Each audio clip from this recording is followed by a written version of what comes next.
Today's podcast is going to be pretty sweet. We're going to call Doug Fink, and he runs non-typical deer recovery. Yes, he's a dog handler and trainer, and a wealth of information when it comes to blood trailing deer. Yep. He's been on probably hundreds of them. And if you guys saw the videos from last fall, the Missouri videos specifically on the deer tour, when B-Mac hit that buck from Hush, Doug is the one that brought his dog Cash along and helped us trail that buck for like a day. He's learned an enormous amount. And we actually found Doug through our buddy Shane Simpson, who has the Cali Chronicles on YouTube. Mm-hmm. Those are cool. Right. Those are super cool. No other videos like they're out though. No. Yeah. Both members of the United Blood Trackers, I believe is the association. These guys just have, in my opinion, more knowledge than anybody else for obvious reasons because they're constantly going on track jobs. And on the toughest track jobs. Oh, yeah. They're going on track jobs where people can't recover the deer, so they're calling them and the dog. So this should be a pretty interesting podcast. I'm going to go ahead and give Doug a call. Hello, it's Doug. Hey, Doug. What's up? This is Aaron. Hey, Aaron. How are you? Doing pretty good. So how long have you been working with dogs then, Doug, on blood trailing? So Cash, the dog we used out there, he was my first dog that tracked. So he just turned 5. Previous to that, I had a couple bird dogs years ago, and that's kind of where my passion with the dogs came from. Yeah. So do you find it as satisfying as bow hunting yourself? Or Absolutely. Yeah. You know, we love the bow hunt because you never know what's going to happen, and that adrenaline comes when you see, you know, whether it's your target deer or any deer for that matter, and you know, you get that 10 times over, and it's much more unpredictable what can happen when you're tracking. So how many tracks would you say you've been on with the dog since you started? Oh man, probably this last season we were really close, if not just over 100 tracks this season, which was by far most, you know, in any season. Yeah, smell. Here, find it.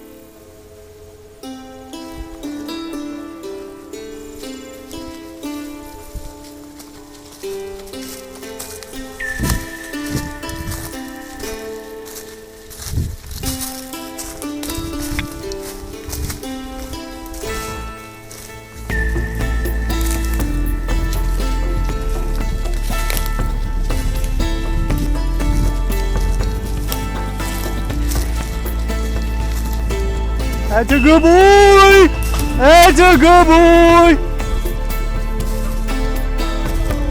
Oh my gosh, what a beast. That's a good boy! Congratulations, man. Congratulations. Thank you. Well, that is impressive, dude. Wow.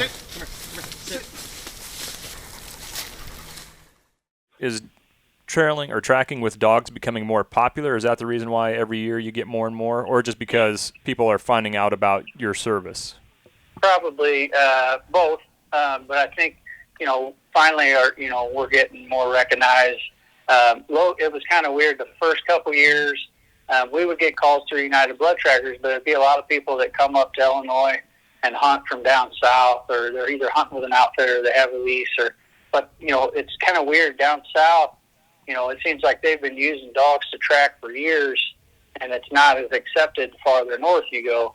And it is now, but it seems in general to me, from the people I talk to, you know, so people would be up here hunting and they would have a problem, and then they would find me, you know, through the United Blood Trackers, and then we would track for them. So I was traveling long distances, you know, 2, 3, 4 hours sometimes to go get a track.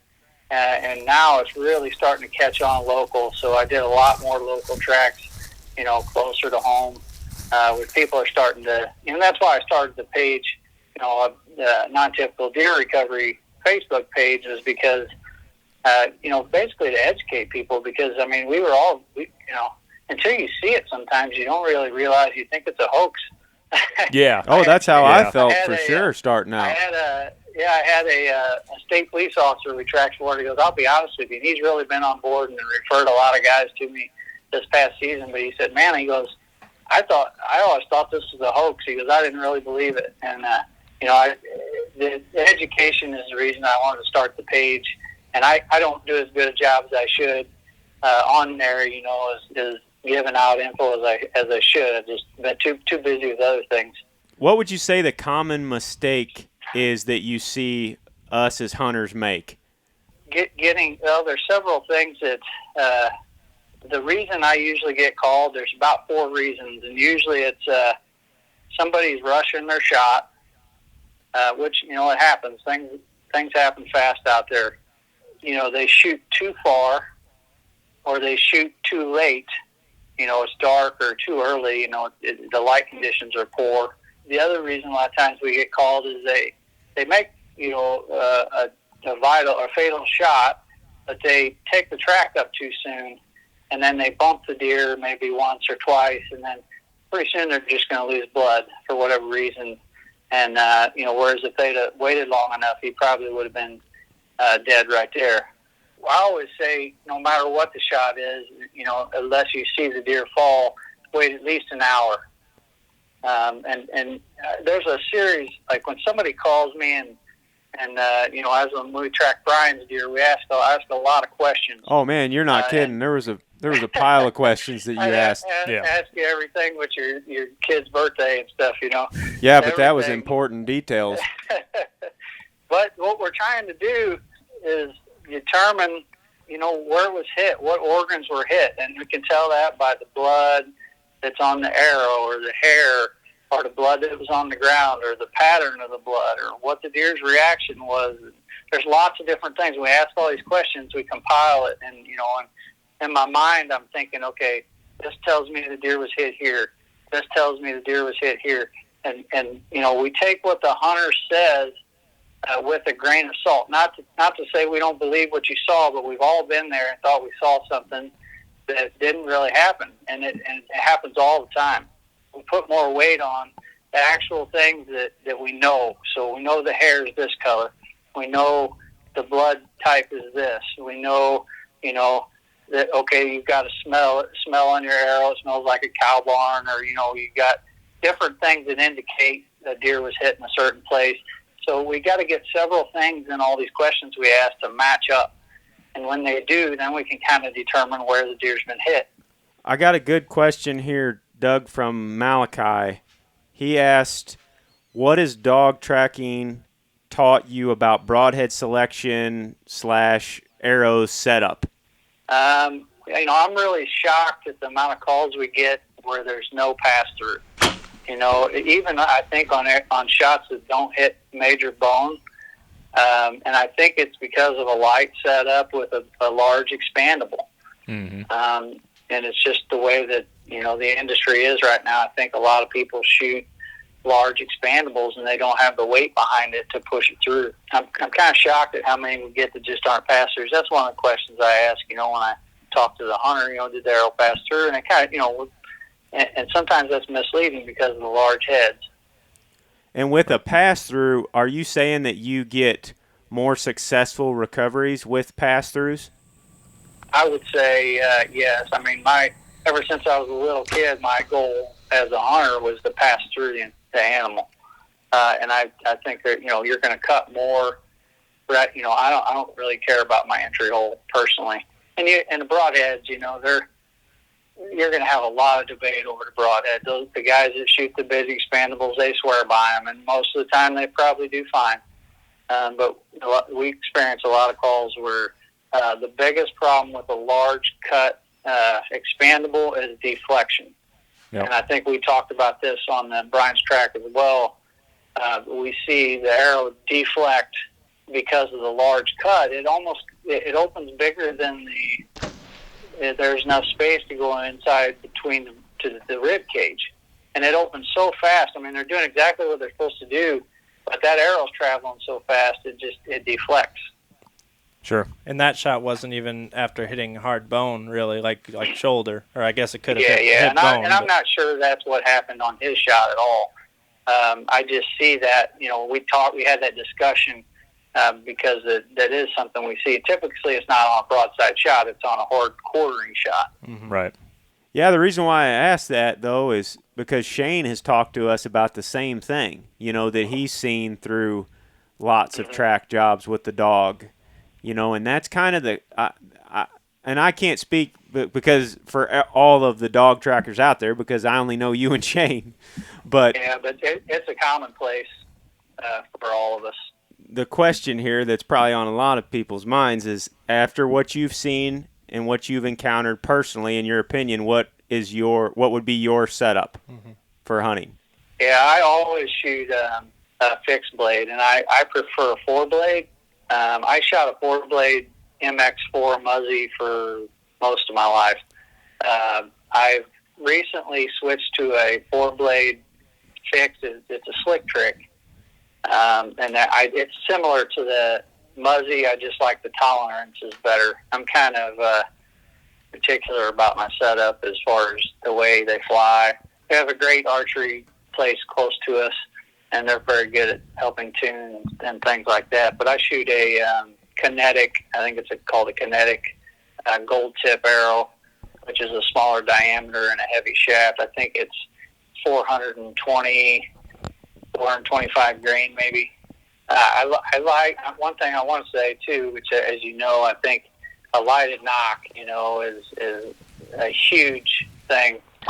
Absolutely. Yeah, I agree 100% on that. Yeah, I bet you've seen a lot of... Not only just seeing where the arrow hits, it helps, but finding the arrow afterwards, because we want to know what's on the arrow. It's the stuff we can tell by the hair that's between the fletchings and the blood that's on the veins, or the arrow itself, or if the broadhead's been nicked, or that sort of thing is a huge piece of the puzzle.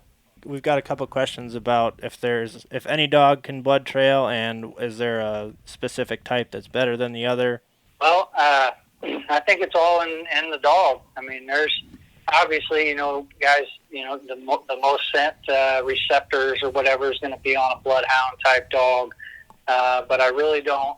I mean, I track with a lab, and I have a Hanoverian scent hound, which is, a bloodhound type dog. So I would not put much weight on that. I think it's up to the individual dog. And then I think, any type of dog, you could try it and see how it goes. Some dogs are better at problem solving than others. I can't say that my lab has a better nose than my bloodhound, but I think he puts it together better. I think he is more efficient with it, if that makes sense. Mm-hmm. One thing I was going to ask you, and I know this is going to vary somewhat, but could you talk about some of the more common hits that you see and how long it takes a deer to expire, and just more details about them? Say, for example, a liver hit deer or a single lung hit deer, just some of those different scenarios that you've seen. Yep, absolutely. So, I mean, we break that into a couple different categories. You have body cavity wounds, which would be like chest wounds or liver, gut, kidney, intestines, anything inside the body cavity. You also can get blood from any other part of the deer. And you can hit the deer in the ear and you're going to get some type of blood. So you've got, wounds that are on the exterior part of the cavity, which would be, the leg, the neck, the muscle, the shoulders, the high back, for example. So there's different categories of, types of shots. And another tracker, Ron Slifer, who is in Central Illinois here, is a great tracker as well. He says you got a bleeding deer, not a dying deer. And that happens a lot, just because you have blood or lots and lots and lots of blood doesn't mean that the deer's going to die from it. So when we go back into, I always say, no matter what your shot is, if you don't see the deer fall, wait an hour. Then get down and start looking at what you have. You want to look at your arrow. As some of your listeners may or may not know, you look at dark blood and you look at bright blood, and there's some details in that as well. But for the most part, your brighter blood will come from any muscle, chest area, any place that has fine arteries where there's more oxygen in the blood. Whereas you get darker blood in the areas like the liver and the gut, which have less oxygen in that part of blood in that area. you want to determine what you have at that point, and that will try to, you're trying to put all that together to determine how long you should wait. If you have a shot where you have dark blood, usually an arrow that's coated in maroon-colored blood is a solid liver hit. We suggest 6 to 12 hours on those. I used to, back when I hunted before I tracked, I always said 3 hours. Right. And, I tracked a couple, and 3 hours they were dead. But doing what I do, I've seen a lot of them at 8 to 10 hours that were still alive, and they had a huge hole in their liver. So the liver is an organ that has a thick, if you clean the deer, you'll know it has a thick area, and it has a kind of a lobe on it. And the lobe is, thinner. So depending on what part of the liver you hit, one can kill faster than the other. Is that lobe oriented lower on the liver? I'm sorry, go ahead. Is that lobe oriented lower in the deer, lower on the liver? Yeah, lower. Yep. So like a low liver hit can be. Yeah, I've never tough. seen one live over 12 hours, but I've seen some alive at 10. Yeah. And like a stomach hit, like Brian had last year, which is different than a gut hit. Yeah, so that's the one that's misleading, because it can give you, go back to the dark blood again. If you go through the intestines where you actually have food particles and stuff on your arrow, chunks of corn or some, feces type looking stuff on your arrow, that's more of like an intestinal hit. That usually we'll say 24 hours on those, but sometimes they'll die a little sooner. It's the one that we were talking about earlier, and it's misleading because it's still we figure it is a gut shot. We treat it like a gut shot and a stomach shot, but it can be misleading because it'll give you it'll cover your arrow in bright red blood. Right. But it's a very watery type of blood, and if you look very, very close, if the arrow passed through that area, if you look very close at the fletchings, you can see little specks, and it almost looks like little pieces of sand or pieces of salt on the fletching itself. And that's basically ground up food particles, what it is. It's very, very tiny. And that's the most misleading one because it is bright. 6 to 12 hours for a liver, 24 hours on a gut.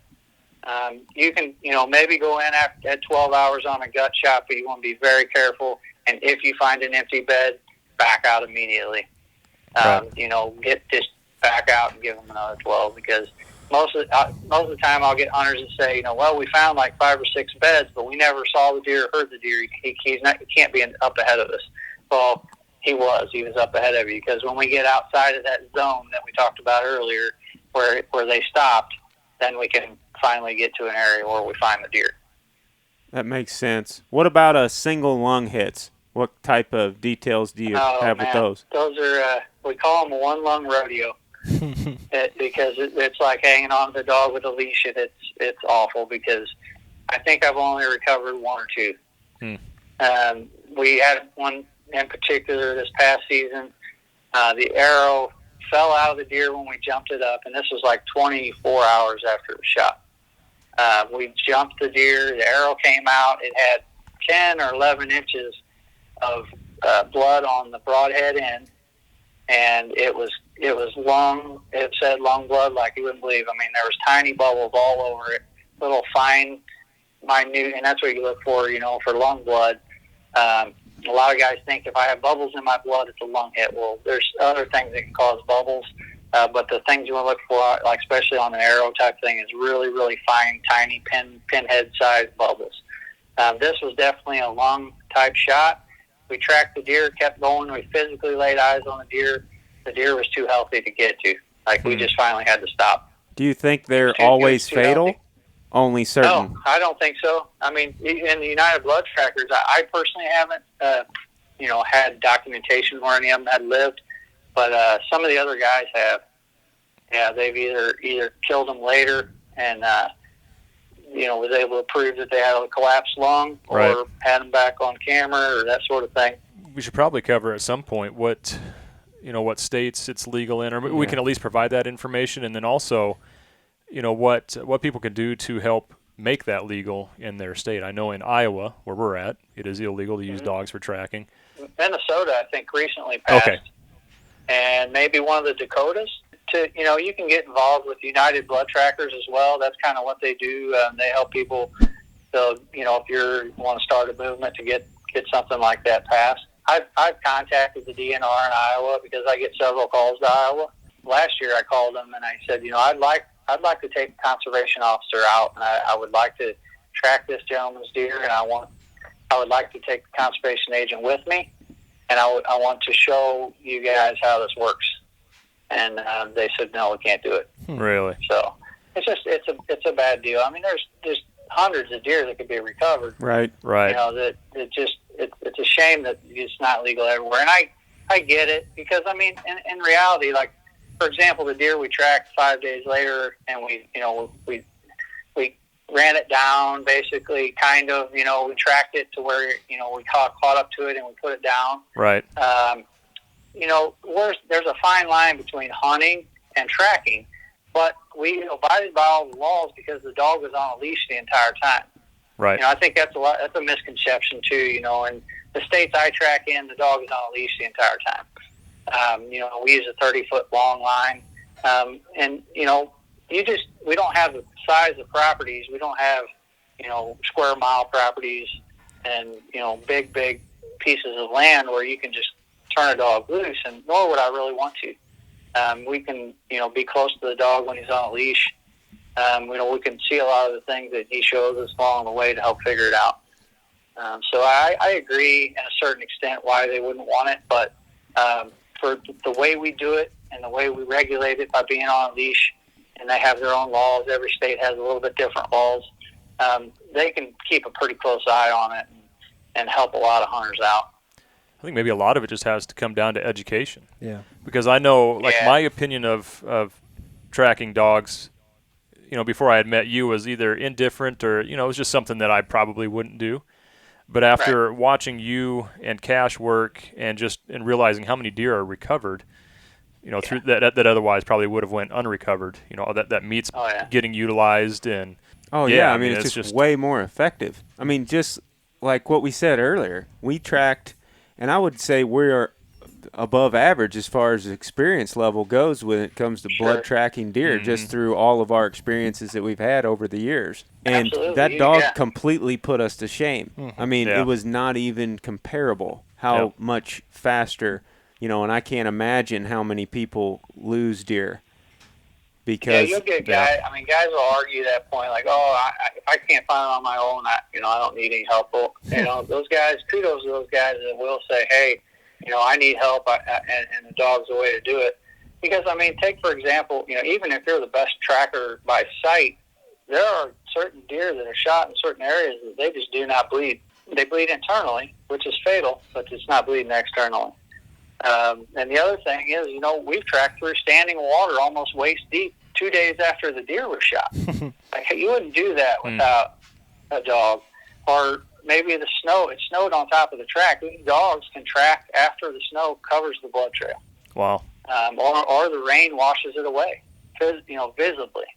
It cracks me up. You got all these technology and everything nowadays, and you go to the airport or you go to a government building, and they're still using a dog. Right. You just can't beat it. Excellent. Awesome, man. Thank you, guys. Thanks, Doug. Thanks, Doug. Have a good one. All right, you too.